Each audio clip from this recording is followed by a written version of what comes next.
Okay, so we have a few statements and we have to determine whether the statements are true or false. And these are compound statements, which means that two simpler statements are combined together into a single statement with either the word and or the word or.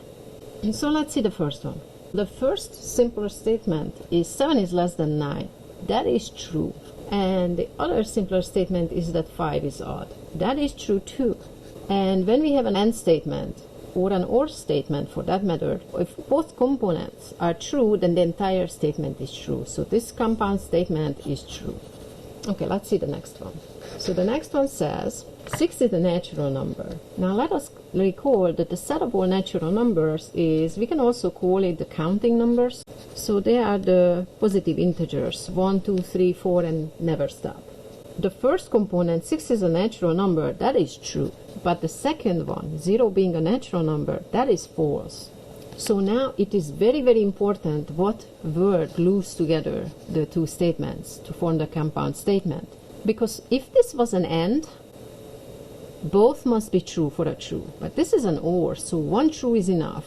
We have one true statement and a false statement connected with the word OR, which means that this entire statement is true because of the first part is true. So this statement is true.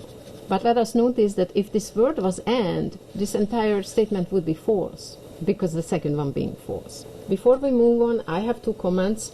0 being a natural number is not exactly universal. In some countries, 0 is included in the natural numbers. In the USA, it isn't. I was taught that 0 is a natural number.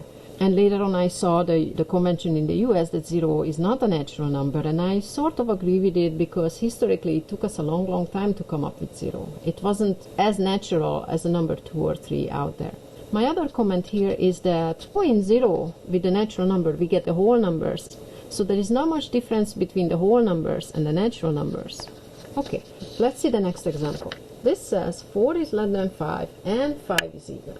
So the first statement making up the compound statement is true. 4 is less than 5, but the second one is false, right? 5 is not even. Even is the same as divisible by 2, and 5 isn't. So this is false. So when you have a true and a false statement, that's when it really matters what word connects the two. Now it says AND.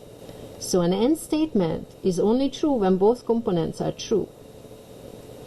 This is not the case. So the compound statement is false because the second statement is false.